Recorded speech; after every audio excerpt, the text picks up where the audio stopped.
Oh, well, that's good. My camera's decided it doesn't want to work. Oh, hang Oh on, bear no. with me. No, it's okay. I just had my phone Yeah. resting on the switch. Good Oh. evening, everybody.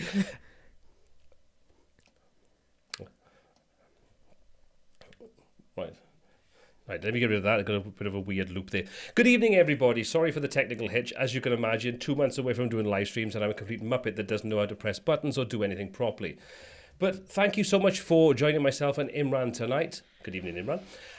Hey. This is going to be a nice, light and breezy conversation where we're going to talk about AI, what we see in the future, how we are using it now, what we kind of see, how it's going to be used and interpreted in the future. But as always, I want you to get your involvement, ask your questions. You know, if you want to ask a question, hashtag Q, just so I can check it out and make it easy to find.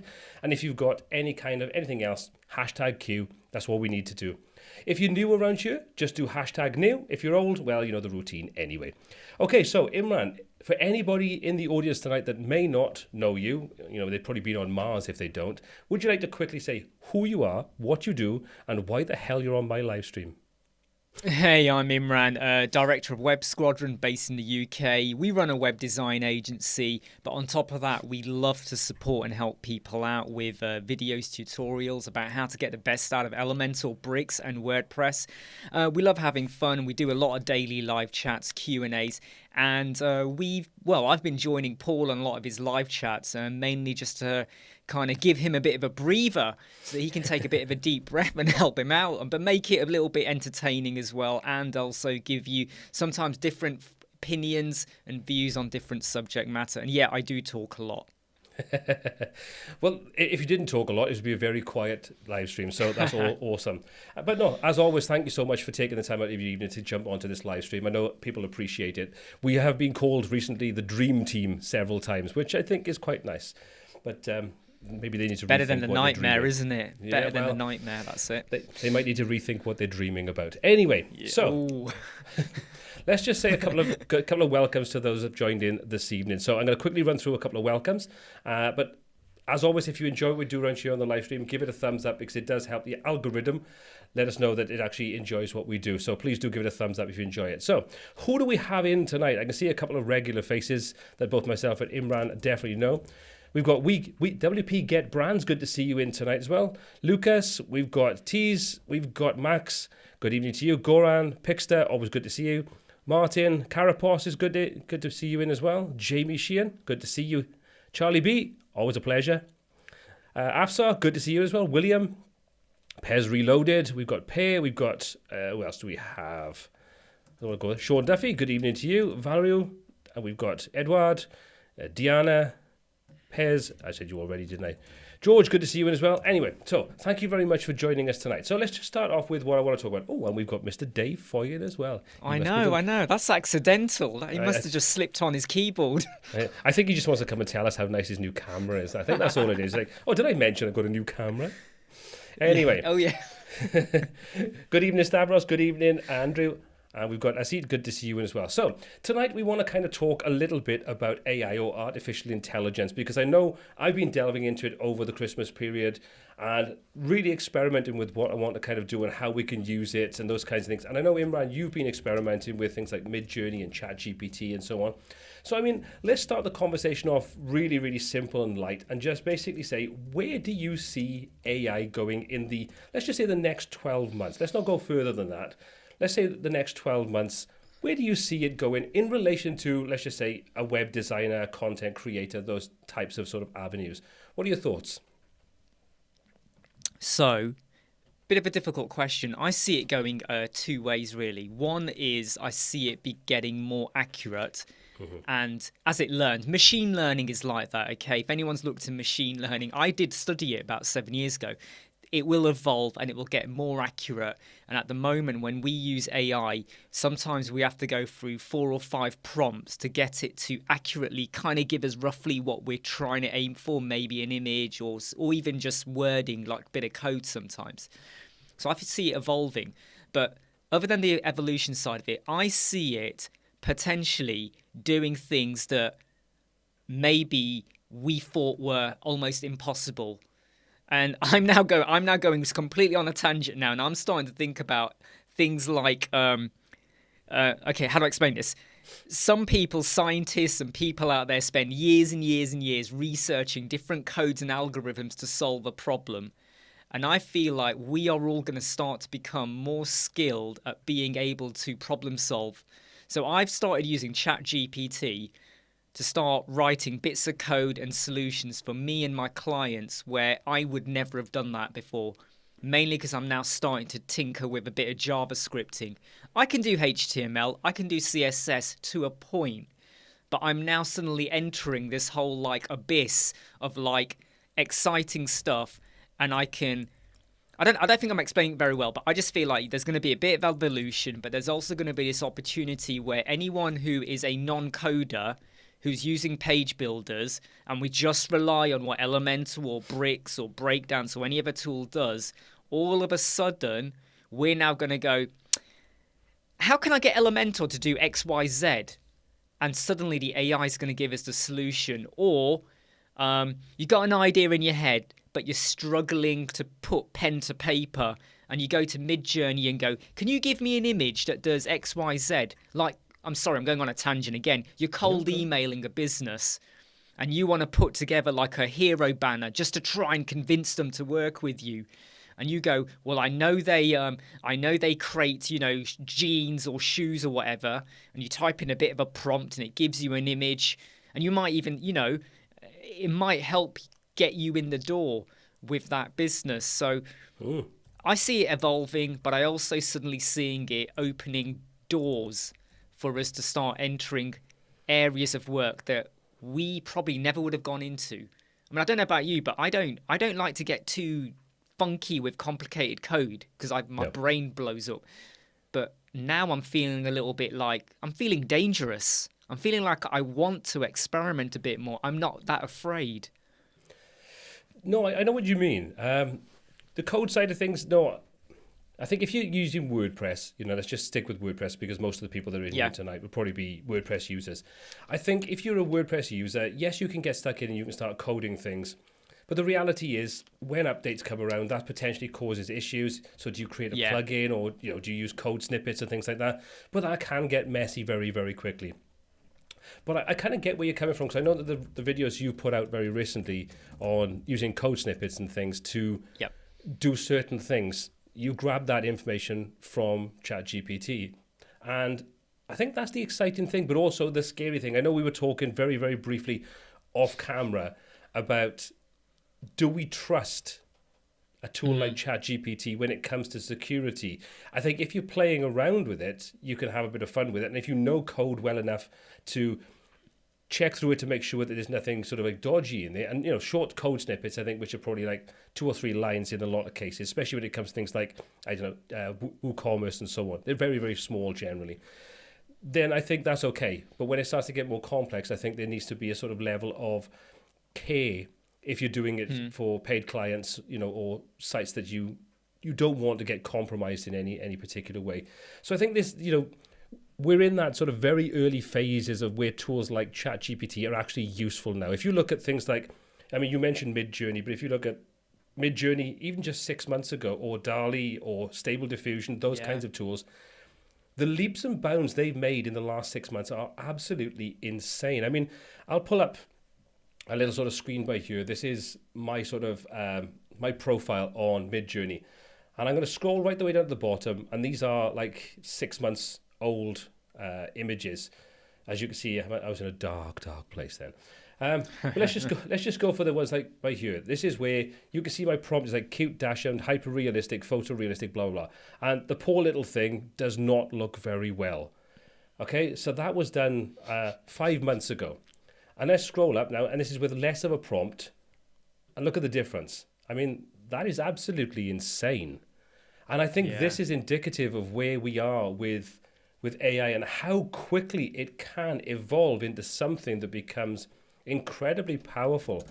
And just looking at what can be done with the likes of code right now, I think if there's something to moderate that in some way, or something we can check it out with, then that is where I think you're going to find you will have it take some jobs away from lower level or lower skilled individuals in businesses, whatever, Fiverr, those kinds of things. So Totally agree. yeah. Totally agree. But to go to Max's point there about ChatGPT, to sort of jump a little bit, they send a questionnaire teasing a professional version and ask it to determine a price. Again, Imran and myself were talking about this literally off camera a few minutes ago before we came on, and saying that the way that both of us are using it, getting benefit from it now, and we're probably just like 0.1% of what could potentially be done with it, we'd be happy to pay for it because it speeds up our workflow, makes our lives a little bit easier.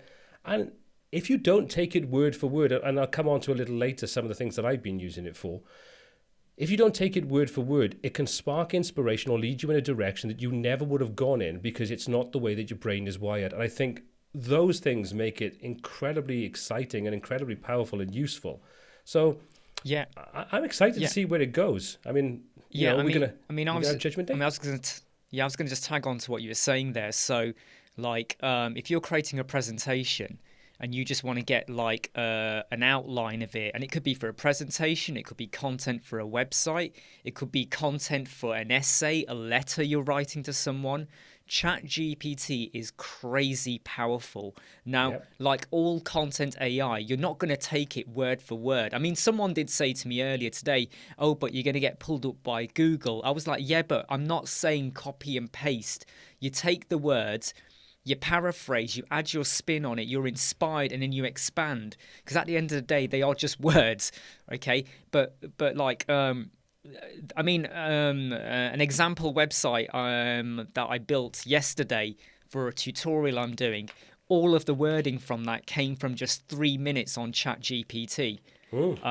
And it's like, I don't even have to do the thinking. I just pop it in. It gave me the words. And I was like, in fact, no, here's what you do. You say to it, give me 10 examples of a headline about web design, whatever. And it gives you 10 examples. And then you pick and choose which one you like, you paraphrase it, you make it work for you. The amount of time it saves, and a lot of us work with clients, not all the time, we're very careful now, but we will work with clients who know bugger all about content, okay? They just say, yeah, I want a website, but they don't know what they want to say. There are lots of tools out there. But, I mean, Andrew's just asked a question. Would I use Bertha or ChatGPT? Now, I've got to be careful because I do a lot of videos for Bertha, but I have to be honest. Okay, I'm going to be really brutally honest here. With Bertha, there's like about 20 different sections, and each section serves a different purpose, right? If you want to write about this, you go to this area. In ChatGPT, I can just go boom, boom, boom. I go, right, now give me a post outline. Now expand on that. Now do this. I'm not jumping into different panes. And so anything that does it for me in one window, like what Paul's doing right now, is perfect. Basically, right. Anything I can... It's like this room I have now. If I had a toilet in this room would be heaven. But I don't have a toilet in here, so it's not perfect. But everything you can do in ChatGPT right now, Paul could expand on that. Paul could say, okay, that's great. Now make it witty. It will rewrite it. You know, Paul might say, can you... I don't know if I'm not sure if Chat does proper translations yet. I don't know. But anyway, it really can... I mean, look, it's doing it now. So if you're writing content, outline for a blog, script for a video, I'm going to do, I've got to write up a presentation about bricks that I might do at an event. I'm going to go to Chat, right, give me a bit of an outline based on what I want to talk about. And then I expand on it. You know, it's brilliant. It is super, super brilliant. In fact, everything I'm saying now has been scripted by ChatGPT earlier. Exactly. Me word too. for word. Actually, I've been replaced by Midjourney. I'm a Midjourney bot. But anyway, but as you can see, it does translate it. It is translating it into German. I think this is the thing. It's like people immediately, when they see something like ChatGPT or Midjourney or tools like that, they go, the first thing is, oh, but Google now is picking it up and is going like, it's very, very good at picking up AI written content. Great. Google is not the only thing online, and you don't always care about your content being picked up by Google at all. For example, creating a landing page or a sales page for a product that you're promoting via Google ads, Facebook ads, or via your own mailing list and things like that. Who cares?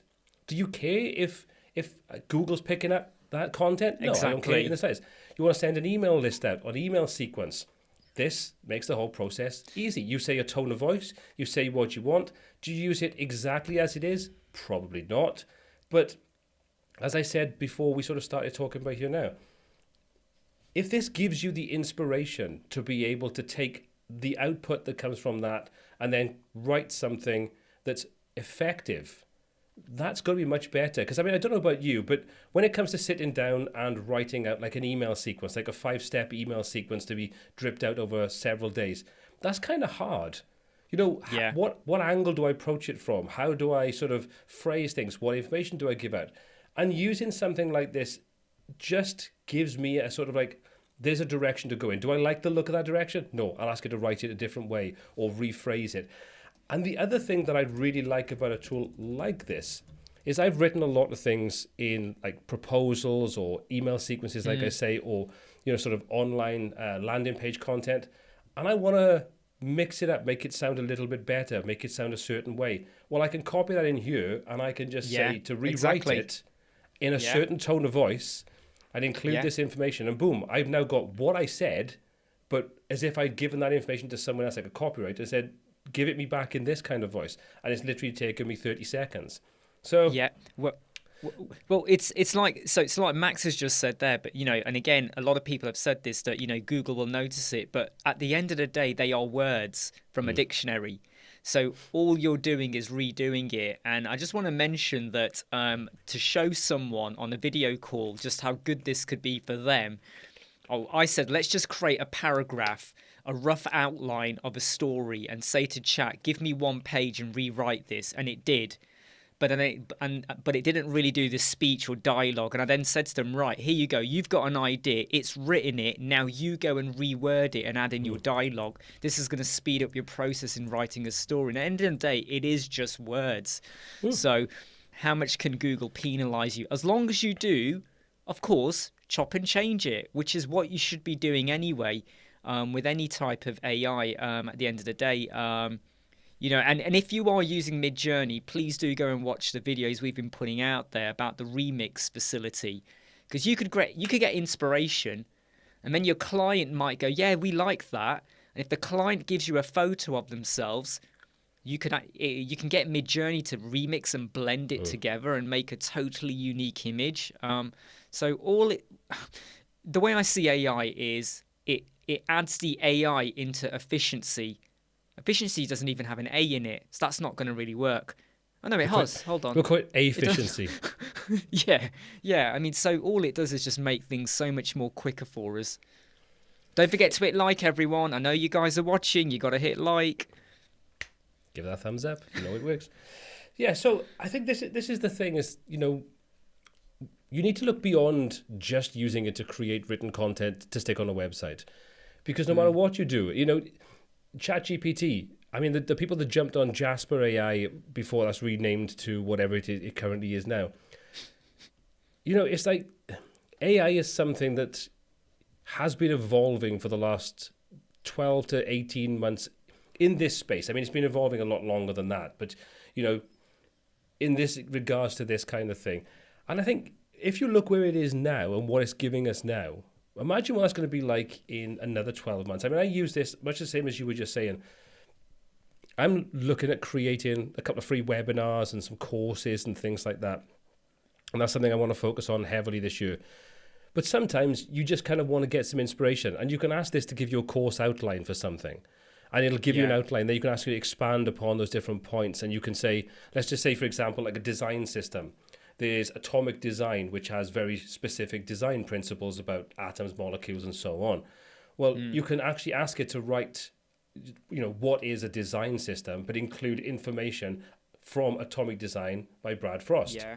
And it will start to create that content. I mean, the crazy thing is I played about with this afternoon and asked it to write a script for like an introduction video.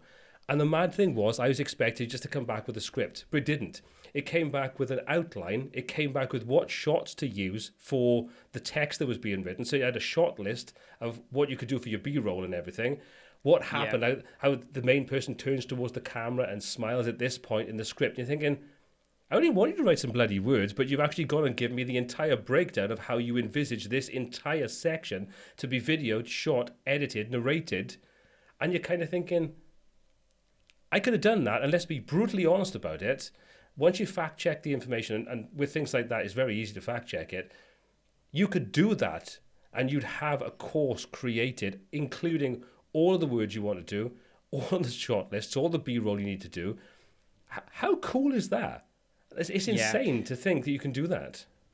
I mean, I've been asking a few people, and I keep being told, "Oh, it's coming, it's coming." And like, how long until we can start creating literally videos and movies using AI and images and stuff like that? Because a lot of people watching here will know how I want to create a movie about a bunch of web designers that are abandoned on a space station orbiting the planet Uranus. So I have the whole thing worked out. It's going to be a magical movie, but I don't want to start filming, so I need AI to help me. But it's an exciting time in the tech for me. You know, you could say in the last 20 odd years, you know, we've seen phones, smartphones, computers, all this sort of stuff coming out. But I don't think I've been as excited as what I've seen this year with AI. It is just, it's amazing. It's amazing. And I just think that, I mean, some people are saying it, are we going to be out of jobs, you know, copywriters and all of that? I don't think so. I think there will be an opportunity for you to use less copywriters, but you have to remember there'll be portions of the population that still want the human interaction, and I don't think a lot of the AI tools are absolutely perfect at grammar or sometimes wording things correctly. So you know, if you were writing a book or something like an essay, you probably are going to still need like a copywriter or something like that. And, you know, and at the same time, why couldn't a copywriter, an established one, use AI? Yep. They could still use it to speed up their jobs, what they're doing.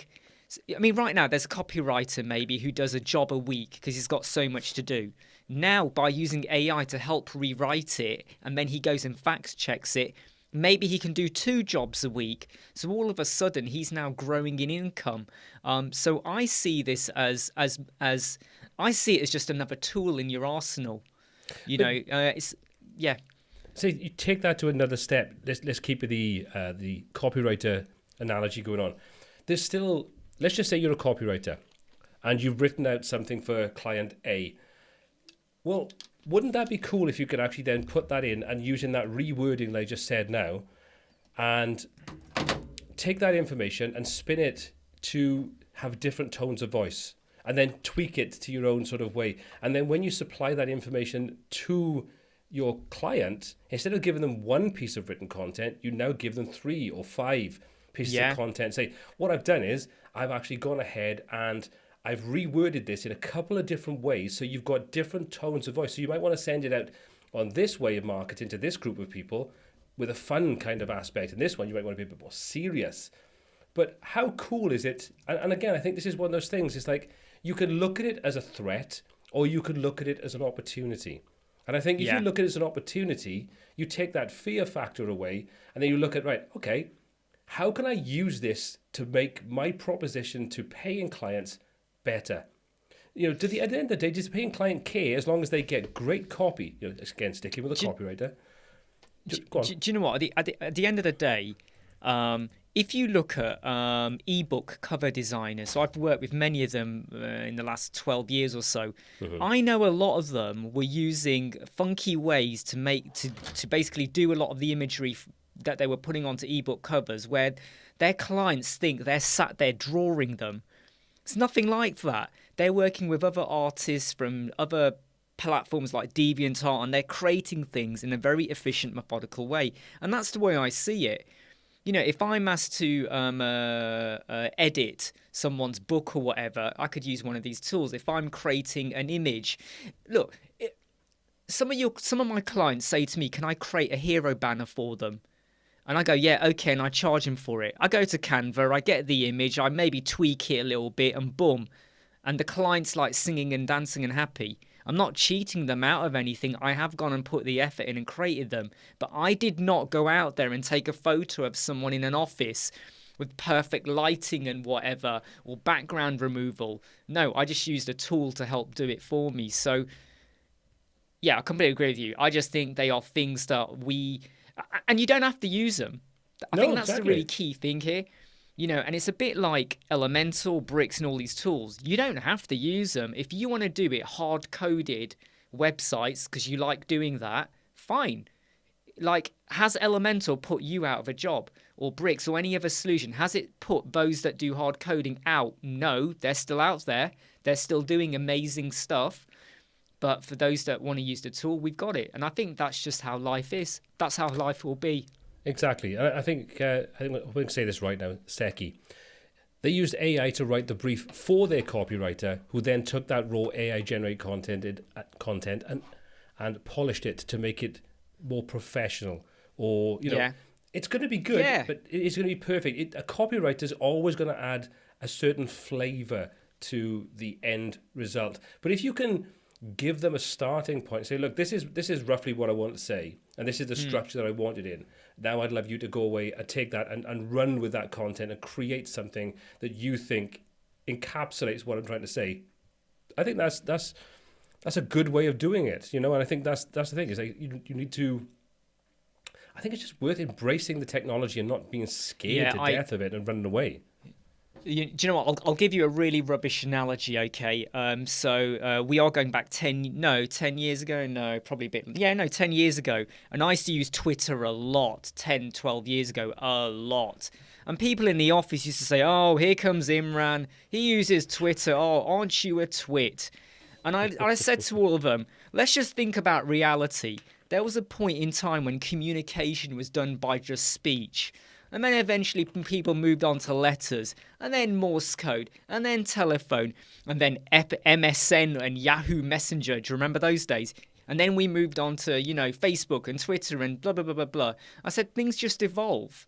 All you're doing is communicating in another way. And now all of those people I know that basically crapped on Twitter, then they started using it as well. And anyone that's anti-AI now, I think they're going to either regret not getting on board with it early on, or they're going to miss out. But like I said, if you don't see the benefit of it, just carry on doing what you're doing.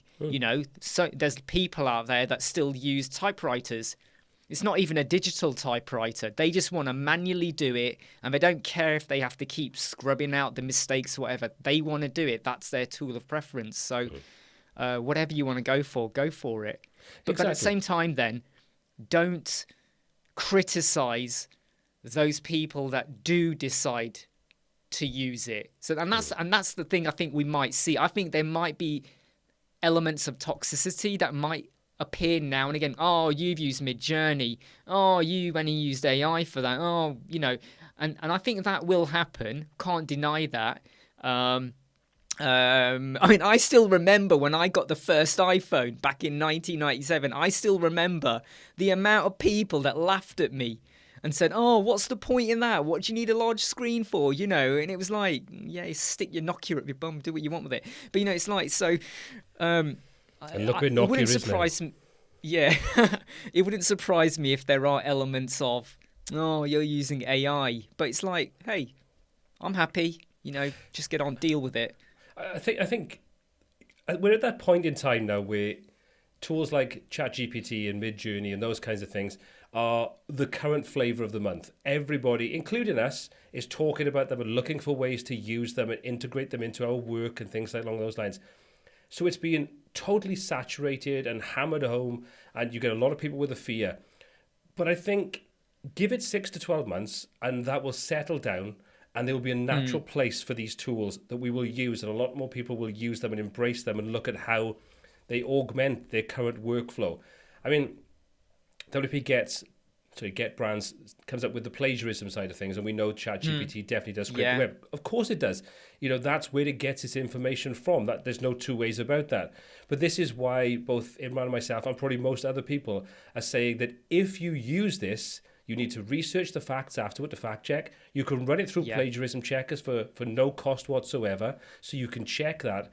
But if you were literally taking it word for word and using that in any kind of open marketplace, whether that's online where you could get hammered for that side of things, you're using it, for commercial purposes, so you're charging people for that output. Again, you need to be very careful.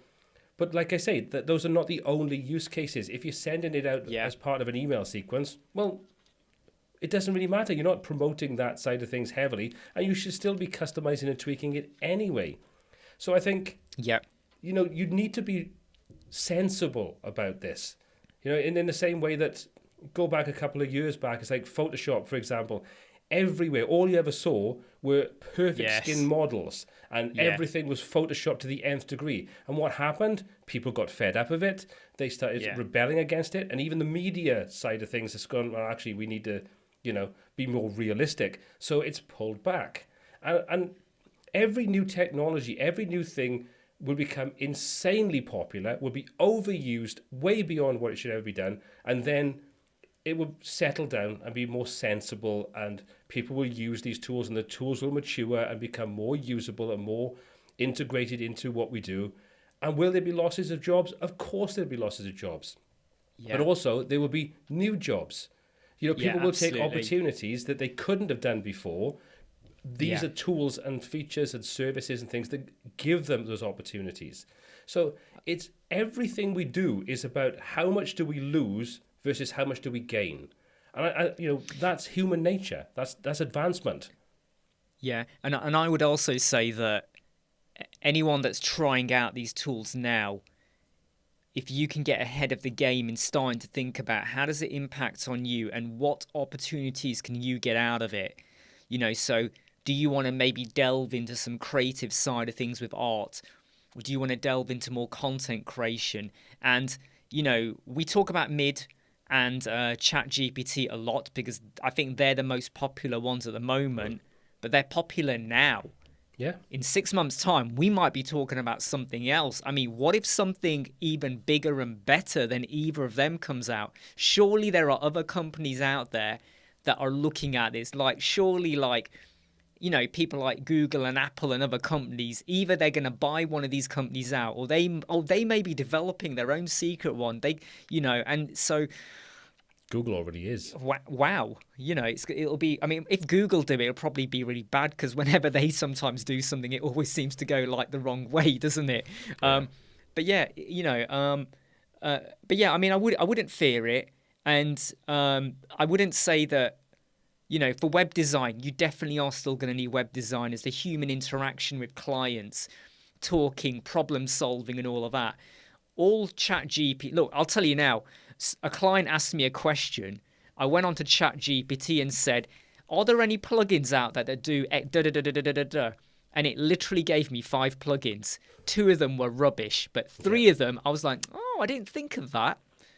ChatGPT gave me that. Because normally I would go to Google, do a search, spend about 2 hours reading article after article after article, downloading, testing, and ChatGPT basically gave me 3 pretty good ones that I did not think of. And now I'm like, oh, okay, we could do this. And they were free. They were actually free plugins as well. Mm-hmm.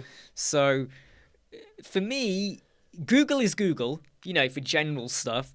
But if I now have a bit of a question, I'm just going to go to ChatGPT and see what it churns out. And it might give you a rubbish answer. Okay, let's be honest here. Not all of the answers are great. No. But it's a good start. But I think that's now, because as Max has already pulled up in the sort of comment section, it has a relatively small data set to pull from right now. Yeah. You've got to think every input, every feedback, every time you give it a thumbs up or a thumbs down, that adds to the data. That will create more structured data, more correct data. And as that grows, absolutely. I mean, ChatGPT is kind of limited. It doesn't go past 2021. So it's already using a year out of date's content. Well, that's going to change. All these things are going to grow and expand. And this kind of leads from what you were saying and what we're talking about now to Seki's question. Will ChatGPT kill the search engines? It has the, well, not necessarily ChatGPT, but that kind of conversational AI does have the potential, I think, to kill certain aspects of search engines. Because as you just said, you'd go on there and you'd ask it in a conversational manner, give me 5 plugins that'll do so and so. Well, that will give you answer and maybe even expand upon what they offer. I know I've done it in various different things. So I think that will change. And I think when we get voice interaction with tools like this, you think if you look at things like, Siri and sort of those kinds of tools, they're okay. But I think when you get more AI-based conversational chat AI, exactly, that's going to become so much easier. And you're going to walk around your house, you're going to have your phone with you, you're going to have, whatever you've got, this microphones, whether it's Amazon or whether it's Google or whatever, and you are literally going to just walk around, ask it a question in a conversational fashion, and it'll come back with an answer. And I think that is where we are going. Probably in the next 12 to 24 months, we're going to start to see that roll out on a much more general basis. I think the big companies, once they see how important this is and how integrated it can be and how it can learn, they're going to embrace that type of technology into all those smart devices, and we're going to see it blow up way bigger than it is right now. I mean, from the UK side of things, I see it as a massive potential for the NHS, in whereby now normally when some people have a bit of a problem and they sometimes go to the NHS site and it just gives them like text that was written a year ago, 2 years ago, standard text. Now they might be able to kind of like type in a bit more, and it will now probably give them a more personalized response or advice about what to do. And we know there are apps out there, but can you imagine like a world whereby you can take a photo of yourself or a camera and you can put in a bit of a description over how you're feeling, and it will now probably not completely accurately, but it's going to give you a much better answer than, well, you have got a condition and it could be one of these 20 and this might be the issue and you might not have none of them. So I think the opportunities are amazing, and I am looking forward to it. It does scare me a tiny bit. There is a part of me that is a little bit scared because right now we're all thinking Skynet, aren't we? I mean, come on. I socially wear my Skynet t-shirt tonight. How many of you have tried it? Because I have literally written on there, "Are you Skynet?" And it does say, "No, I am not Skynet. I am not." I bet how many of you have tried it on ChatGPT? I know I have. But a little bit, there is a part of me that does slightly worry a little bit. Are we ever going to get to a point where it goes, it's going to go, right, Paul, I don't like what you've been searching for on Google, so I'm now going to share your search history for the last 20 years across to everyone kind of thing. At what point do we suddenly start to enter sentient, AI in terms of thing? I mean, part of me would love to see it, but then there's a little bit of me that kind of goes, it is evolving. At an exponential rate. It is, yeah. I mean, heck, if it helps me to get more YouTube views, I don't mind. You just need to get it to start writing the script for you, giving you the description, the title, and the subject matter. I've got to be honest, I'm actually testing it out because that gives me better titles than I'll come up with. And then if you run them through something like, is it the Copy Blogger sort of title checker? That will give you then feedback on how good the title actually is. So the title and the description on today's video are all done through ChatGPT. Wow. Yep. And that's what I mean, though.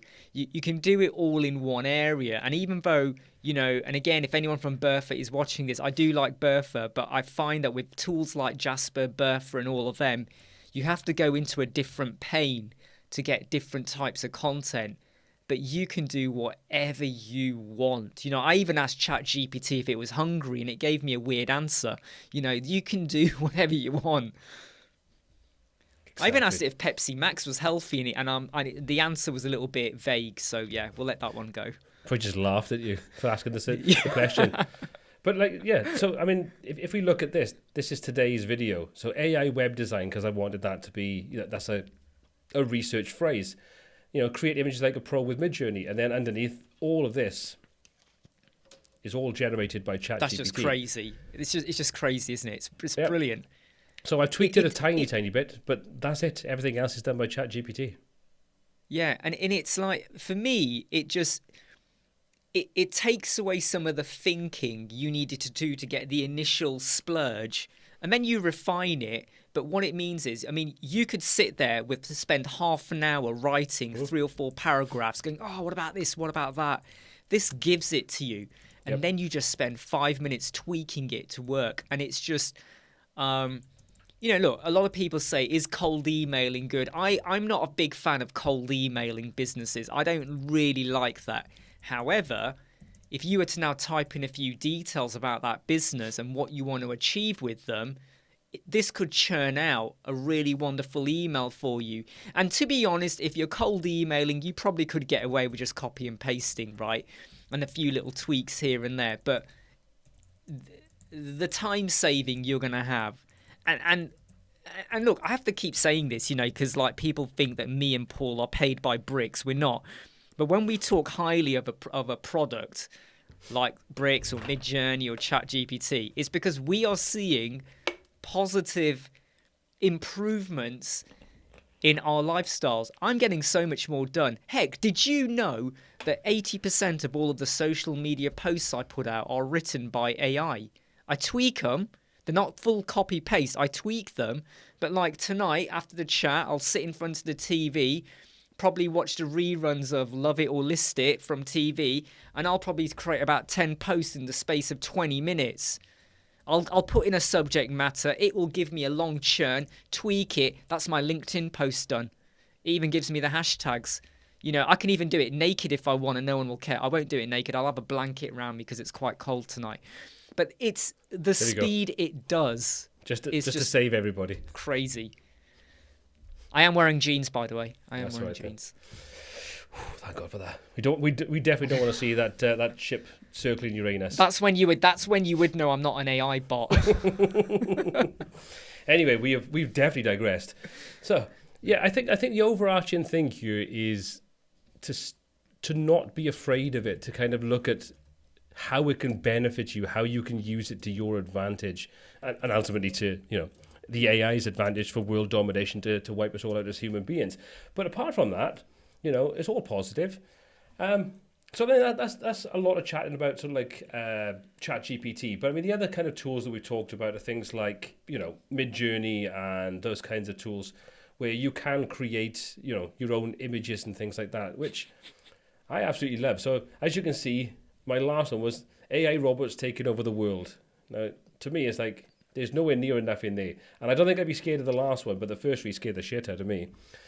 But again, this is one of those things. It's like, these are tools, and I know Andrew said earlier on that the sort of image side of things kind of where he sees the most potential. We do need to be careful, because I think with something like this, you can definitely see that images are being combined. I mean, a good example, again, before we sort of went online, I was talking to Imran and sort of pulled this image up. And as you can see in the corner, you can see the remnants of someone's signature. Now, the question comes about then is there enough difference in what this is outputting to be considered derivative and also unique enough to avoid the copyright side of things? And that's where the difficulty kind of comes in. So one potential answer I'll give you to that is back in 1994 there was this fantasy artist who did loads of fantasy images, and I was imitating his art for my GCSE art, and I remember speaking to the teacher about it, saying would I ever get in trouble, and what they said to me was, even though you are imitating that drawing, you're not tracing, and because it's got your because it's a variation, because you're not that artist, that's okay. And it's like, if someone painted the Mona Lisa, if it was done, it's not going to be a bang-on copy of it. But what I wanted to mention was, in 2022, both my cats died. Both of them were 18 years old, loved them to bits, missed them every day. And when I see images like that, my wife keeps saying to me, wouldn't it have been, we never did it. We never got a lovely image of both of them together with the family. We haven't got one with all of us together. I could now get the images, stick them together, put them on Midjourney and create an image that looks like someone created it. Because I have looked at artists and they're like, yeah, we could create something for you, but it's going to be £300-500. I could generate something. I'm not going to sell it. This is just for us, for our home. But, the opportunity it gives you, it's like like Paul, when your son is like 3 or 4, and if you know he likes a certain type of movie or certain Pixar stuff, you could take a photo of him, remix it with Pixar, and do something fantastical. And how much is your son going to love you when you put him in like, I don't know, some Teletubby costume or something? I don't know. I just dress him up and send him outside. Just dress him up and Yeah. stick him outside just to traumatize him. But Yeah. but like you say, if you take a look at that picture of that dash under there, I know. that is insanely good. And You know, think you'd think it was a photo. yeah, it is insanely good. And I mean, if you take a look, the reason that we've got pictures of these monkeys on there is I found someone else's prompt, and that's what I used to start off with a dash hound. But that is ridiculously good. I mean, that looks like a photograph. That's insanely good. It does. But like you say, you could roughly Photoshop the family and the 2 cats, and then you could upload that, and you could use this inside, Midjourney or Stable Diffusion or any of those kind of tools, and get an artist representation in a style that you want. Because one of the things about this that's cool is you can sort of say you want it in the style of someone like Monet or something like that, and then you have an artist representation of what that would look like, but based on the photograph that you'd uploaded. And because it would be a derivative of that photograph, you wouldn't have to be that picky about how good your photoshopping skills were, and you could still end up with an amazing result of something that, like you say, the artist could have been charging hundreds of pounds for to do it. I think it's awesome. Yeah, I mean, I know there's a lot of artists on Etsy that charge really high amounts, but if you look deep and dig deep enough, they are using tools. This is pre-AI now, but they are using tools and stuff where what they do is they have a preset image, and then they just kind of slightly Photoshop your face onto a preset image. But now, so that technically means 10 people that bought that image, it might have your face, but it's the same background image. Here now, the variations you can do, the coloring you can do, the styles, I mean, it's just... to be young again. Where was all this stuff when we were young teenagers, hey? Where was all of this? But like you say, when you sort of start saying you want it in a style, this is done in the style of El Greco by Mead Schaefer. The style is kind of like, I know the style, I wouldn't have known the artist was. But then you sort of say, well, I've got another idea now, but I like that style. So you can see above that, I've gone off to playing about with, I wanted a sort of cloud, building in the clouds kind of thing, but said that I wanted it in that style. And you can see it's retained keeping that style. And then you can say, well, I want to do the same kind of thing, but now I want it as a black and white image, and you kind of get variations. Some of them are rubbish, but they're starting points. Yeah, I mean, it is very hit and miss, and sometimes 50% of the images it generates, you kind of go, oh, that's a waste of a prompt, kind of thing. But it is very addictive, and when it comes to web design, when you're looking for inspirational ideas or a style of image or a certain layout, it takes you out of your comfort zone, and you suddenly go, I never thought of that style, and I wonder if the client would like it. You look at it and you go, yeah, we could do that. It's now a little bit different, but it's completely doable, and you can showcase that to your client, and the client ain't going to care where you got that style of imagery from, because you're putting across to them. It's no different if you went on Google, found 5 competitor websites and go, well, which style do you like? It's the same kind of thing. And I think it will get clients excited as well. If you went over to someone and said, right, you need a website. Okay, here's 4 designs. Which one do you want to go with? They might all look very similar, but you go with something a little bit like, I mean, look, I've said this many times, 99% of the websites we build are drop dead boring, because clients don't know any better, and they just want text, image, nothing fancy. To be able to just do something different, right? That looks different. It might still be text and images, but if we're allowed to do powerful images like what you've got on screen now, doesn't it get you more excited? You feel like you're creating something amazing, even though it's just an image, because amazing images can completely change the way things look, But yeah, I just, I mean, at the moment, I'm not sure if anyone has actually put in the comments that they are completely against AI. I mean, is anyone like totally like, no, hate it, don't like it, don't want to go anywhere near it? You know, is there anyone feeling like that? And by the way, you're allowed to say that. Like I absolutely. said, some people don't like page builders, so they want to do hardcore coding. That's fine. Exactly. I mean, you know, these tools are not perfect, as has been already pulled up. Yeah. Hands, they really struggle with. It's like there seems to be this really weird glitch about hands. As you can see, Spider-Man has at least 6 or 7 fingers there, no thumbs. I'm pretty sure that's either a little bit of venom popping out of his back, or he's got a hand sticking out of his back, and his legs look a little bit awkward, shall we say. Human anatomy is a bit of a weird one sometimes, but we said earlier, Midjourney is on version 4 beta, so we're not even on the final, and 4 came out not that long after 3, from what I remember, so it wouldn't surprise me if I have a version 5 already on the card somewhere. And the leap from 3 to 4 was mind-blowing, like Absolutely. seriously mind-blowing.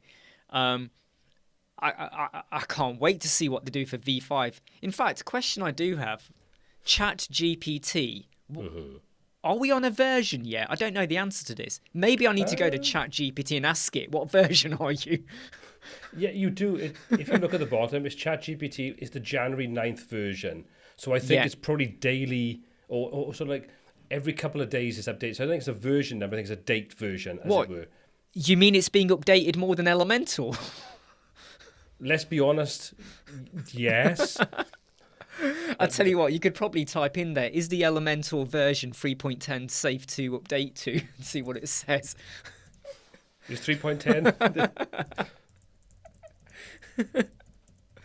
It's probably going to say, what you're doing with that. No, but it won't. This is exciting now. Oh, no, I do not have access to real-time information. It would be out of date, though, wouldn't it? 2021, so it won't know. It would, yeah. Pretty much like Elemental's code then. Anyway. Yeah.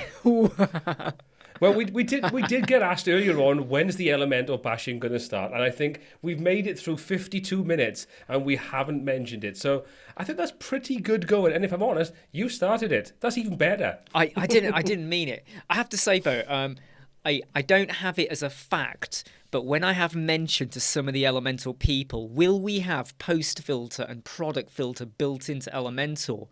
They're not saying yes, but they're not saying no. And I would really hope that by the time we get to version 4, they do that. Because that, on top of what they've done with the loop grid for posts and shop, would make Elementor of a more rounded page builder that, again, will reduce the need for lots of plugins. But yeah, just wanted to do that. So there you go. I'm not bashing. I just throwed in a nice little point there to save my bacon before they boot me off the affiliate commission thing.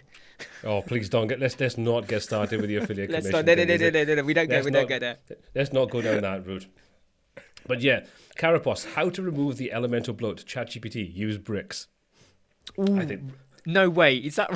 No, it can't have said that. Did it really say that? I'm going to test that now.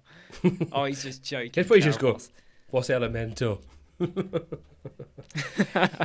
Yes. Anyway, so anybody got any questions at all? I mean, Michael D does create a good point, and this I think goes back to Skynet. AI is great until it's connected to military apps. Let's be brutally honest about it. Wow. It's probably safer than sticking people like I don't know, what's the word? Trump. Yeah, Trump. Having people like him in the White House with the finger near a button. Let's be brutally honest about it. That's probably more terrifying than AI. Do you know what? Going off on a complete tangent that's completely away from web design, and I know this was mentioned very early on when chat was coming out, is that I spend a lot of time at home on my own during the daytimes, and that's why I like to do the live chats. And even in the evenings, everyone's gone to bed and I'm sat there on the TV. It is a very good conversation maker. And for anyone out there that's got problems in their life, or they're feeling a bit down about anything and they just want a bit of advice or a pick-me-up or a pep talk or something, this could give it to you. This could help, just give you, make you go, yeah, you could do something about it. It won't be completely accurate. It won't be completely up to date. But it is like your friend. I mean, the day it starts talking to you, and stuff like that, that will be exciting. I mean, we are getting now closer and closer to the point where we are maybe going to have robots now, okay, that can kind of like, monitor our moods and what we're doing and respond back to us and start to learn what we do. And then they kill you. And that's the bit when it's gone too far. Sounds good. Look, yeah, but do you know how the movie ends? I'll tell you now. I'm going to tell you now how the movie ends. Basically, the way it works is, right, there'll be a problem, and the movie ends with, like, them all watching the ship sink, and they're like, the ship then says, "Warning, you are now entering Uranus," and then the screen goes black, or brown, what colour we go for. How old are you again? Do you know what? It's not even my fault. It's my community on my live chats. We go on about the planet Uranus all the time. I don't even know how we got there. Well, Uranus. It's like the running joke. It's the running joke. Okay, I don't know. Designers. We've adopted the planet Uranus. That's just how it is. Is it still classed as a planet though? Didn't it get demoted? Well, I don't know. Depends on whose Uranus we're talking about.